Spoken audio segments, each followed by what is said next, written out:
Hello friends, तो मैं आपका स्वागत करती हूँ हेल्थ एंड ब्यूटी चैनल में, जिसमें मैं प्रीति असवाल आज आपको बताऊंगी कि आंगनवाड़ी में पंजीकरण के फायदे, पंजीकरण क्यों और किस लिए कराए जाते हैं।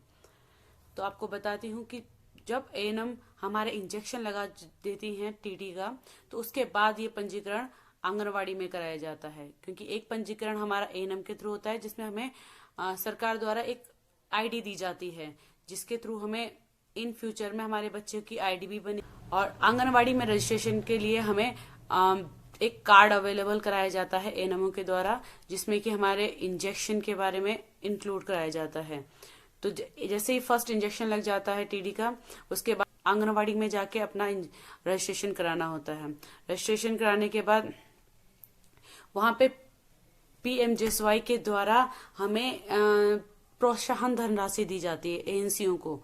तो उसके लिए क्या होता है कि जैसे टीटी फर्स्ट लगता है तो हमने रजिस्ट्रेशन कराया, टीटी सेकंड के बाद हमारे खाते में 2,000 रुपये आएंगे, क्योंकि हम इससे पहले अपनी सारी डिटेल, आधार कार्ड, अकाउंट नंबर और बहुत सारी चीजें जो उन्हें नीडेड होती है आंगनवाड़ी कार्यकर्ताओं को, तो वो अवेलेबल कराते हैं। तो 2,000 रुपये हमारे टीटी सेकंड में हमारे खाते में आ जाएंगे।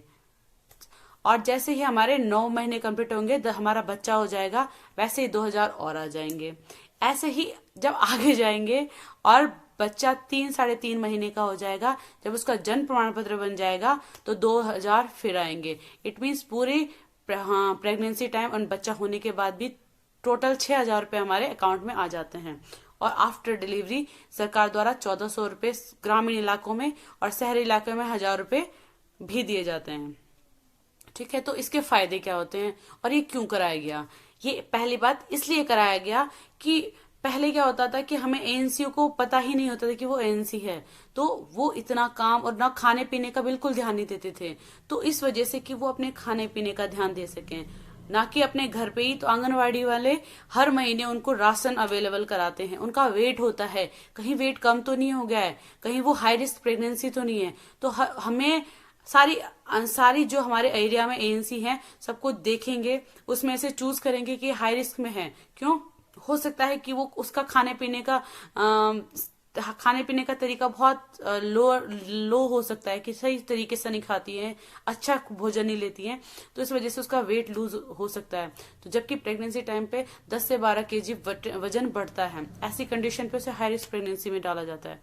तो इस सिचुएशन से बचने के लिए कोई प्रेग्नेंट लेडी हाई रिस्क में न जाए, इससे बचने के लिए अब जब पंजीकरण हो जाता है तो इसमें छंटनियां हो जाती है, तो अब फिर उनको राशन अवेलेबल कराया जाता है, जो हर महीने दिया जाता है एएनसीओ को। डिलीवरी तक प्लस डिलीवरी के 6 महीने तक उनको राशन सरकार द्वारा अवेलेबल कराया जाता है, जिसमें चना हो गया, मूंग दाल है, दलिया हो गया, गुड़ हो गया, बहुत सारी चीजें अवेलेबल कराई जाती हैं, जो चेंज होती रहती हैं according to situation and weather के अकॉर्डिंग। और उसके बाद और जब बच्चा डिलीवर करता है, तो बच्चे के नाम से भी, बच्चा जब डिलीवर कराया उस महीने से और 3 साल तक, जब बच्चा 3 साल का हो जाता है, तब तक भी उनको राशन ही दिया जाता है, जो कि बच्चों के लिए अलग और माओ के लिए अलग आता है। तो ऐसी कंडीशन, ताकि वो उनका पोषण अच्छे से हो सके, संतुलित आहार ले सके। तो ऐसी इस वजह से आंगनवाड़ी में रजिस्ट्रेशन कराना चाहिए, ताकि आपको पता तो लगे कि आप हाई रिस्क प्रेगनेंसी में तो नहीं हो, कहीं आप कंसीव करने के बाद आपको कोई प्रॉब्लम तो नहीं हो रही है। आप बोलेंगे कि मैं हॉस्पिटल में जाके पता कर लूंगी, लेकिन हॉस्पिटल में आप जब जाओगे तब पता लगेगा।